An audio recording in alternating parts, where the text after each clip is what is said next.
Good morning.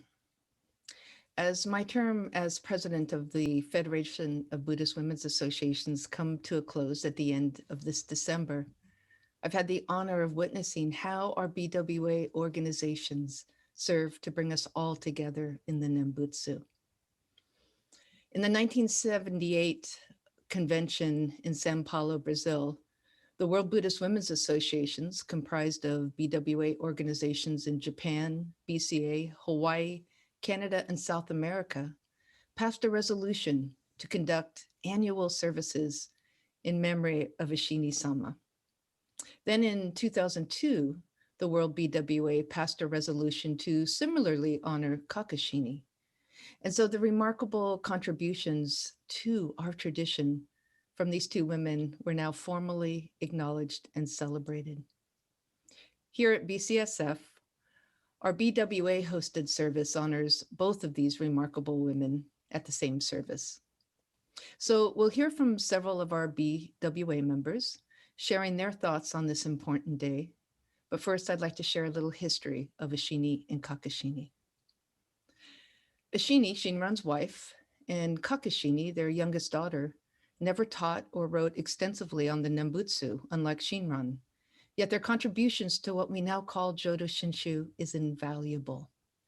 They themselves were crucial to the transmission of Jodo Shinshu, and because of their life work and commitment to the Nembutsu teachings, we are still able to receive and appreciate these profound teachings today. Eshinni was Shinran's wife and Kakushinni's mother. She was an extremely independent woman who lived to 87 years of age, and she didn't depend on her husband. In fact, she supported Shinran financially, materially.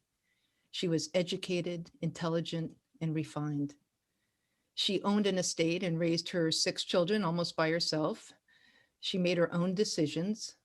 She and Shinran challenged traditional society with their marriage because she married a monk who was now, quote, neither monk nor lay, unquote. And as such, Eshinni was a selfless supporter of the Nembutsu teaching, as Shinran taught it.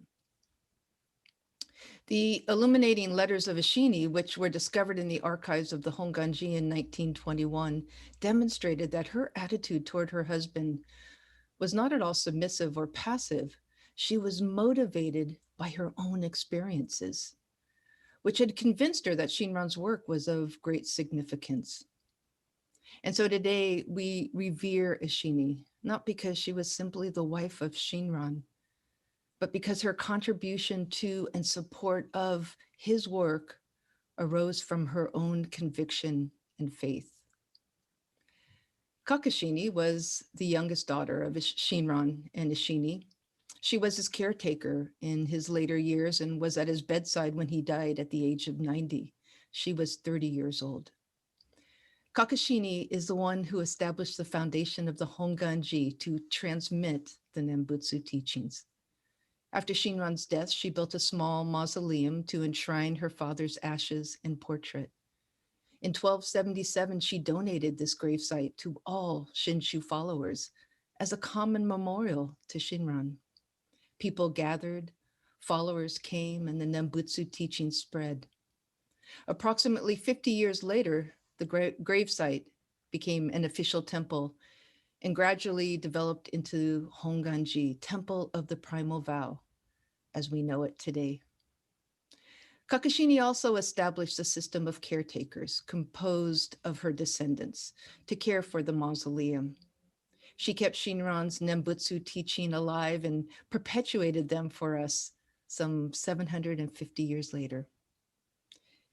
It was through her vision and deep appreciation of the Nembutsu that Kakushinni established the foundation of what was to become our mother temple in Kyoto, Japan. Eshinni and Kakushinni were two women who showed us through their words and deeds that they entrusted themselves to boundless wisdom and compassion without doubt. I am so grateful that our tradition holds this annual service, thanks to the BWA Eshinni Kakushinni World Resolutions, so that we don't take them for granted or their contributions for granted. It is because of their humble yet tremendous devotion and service to the Nembutsu teachings that we are. Please join me in Gasho to hear the liberating words of Shinran.